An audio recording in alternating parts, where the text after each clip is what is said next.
Descendants has no shortage of amazing boyfriends. In fact, Doug and Ben are so charming that they make us all want a fairy tale romance. Choosing between Ben and Doug isn't an easy thing to do because, let's face it, they're both perfect in their own way. Still, we just had to put these two guys head to head in a boyfriend battle. Easy peasy. So watch until the end to tell us who you like best, Ben or Doug.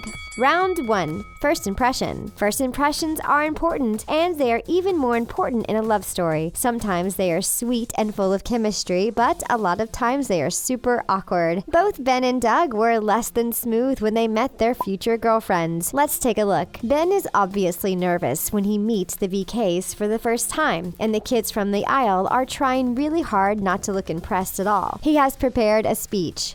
It's so good to finally meet you all.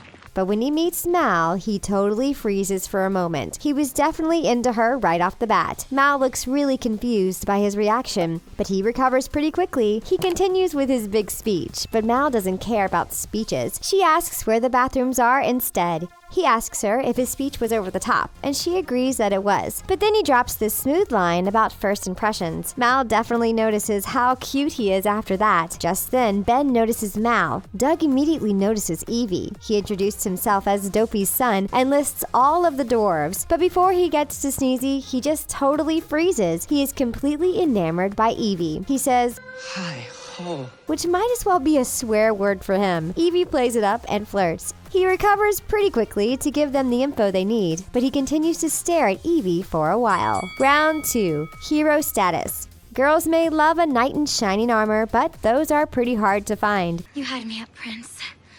Still, everyone loves a hero, and Ben and Doug are both heroes in their own way. Ben is a really noble guy. He stands up for those who can't stand up for themselves. That's why he gets the VKs to come to Auradon Prep. I've decided that the children on the Isle of the Lost be given a chance to live here in Auradon. And he doesn't like Audrey's sneaky ways. Ben really steps up his game in Descendants 2, and soon proves just how heroic he can be. When Mal runs away to the Isle, Ben insists on going after her. He could literally send an army to retrieve her. Being king and all, but he wants to get Mal on his own. So Ben joins the other VKs as they travel to the Isle of the Lost. And then he fights off pirates. Who knew Ben could wield a sword? It was pretty epic, and Mal was definitely impressed. Doug's hero status is a bit more subtle, but he does save Evie from her own mind. After all, Evie was convinced that she wasn't smart enough. But I'm really good at sewing and cooking and cleaning.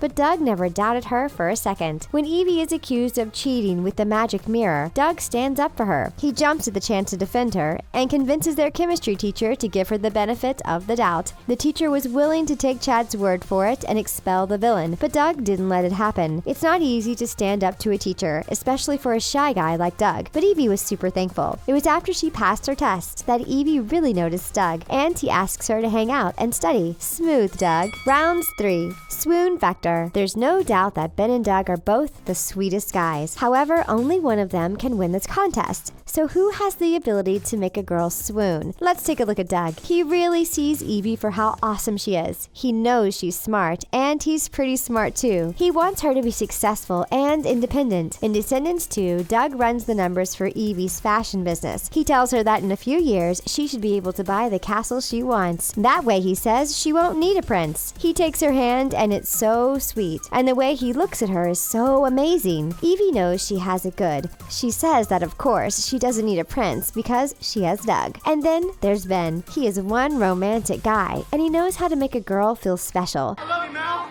Did I mention that? He went out of his way to plan his first date with Mal. He surprises her with a picnic in the woods. Mal is shocked, to say the least. The way Ben looks at Mal is adorable. He treats her with the utmost respect. He's a gentleman who's prone to being slightly flirtatious, and that's what we like about him. Round 4. Flaws. Some might say that Ben and Doug are absolutely perfect. However, there is no such thing as perfection. So both these dreamboats have their own set of flaws. Which flaw could you live with? Doug has a streak of jealousy. It probably comes from his low self-esteem, but when Evie goes to rescue Ben on the Isle, his jealous streak comes out. Carlos and Jay lie and tell Doug that Evie went camping. Doug is confused at first. Evie is not exactly an outdoorsy girl, but when she returns, he barges into her room. He tells her all the reasons that he would have made a great camping partner. He asks why she went without him. Once Evie tells him the truth, he calms down just a little, but he still isn't convinced she isn't seeing someone else. He asks if she is seeing Happy's son and goes on to tell her that he isn't that great of a guy. Jealousy isn't a good look on you, Doug. Then there's Ben. He's a pretty great guy, but he isn't always honest. In the first movie, Mal puts him under a love spell, but it washes off on their first date. He lets her think that he is still under the spell. He doesn't tell her until the coronation. He tells her the truth only after she gives him an anti-love potion. Mal still would have liked him if he told her the truth, and she wouldn't have had all those conflicting feelings, but Mal wasn't exactly innocent in this situation either. Come on, guys. Honesty is always the best policy. We know it's a hard choice. Ben and Doug are both amazing guys, and they are even better boyfriends. Mal and Evie are two lucky girls. But now that we've put these two head-to-head, it's time for you to decide. Tell us in the comments who you think won the Descendants boyfriend battle. Before you go, make sure to give this video a big thumbs up, and while you're at it, hit that subscribe button. Thanks for watching The Things. We'll catch you next time.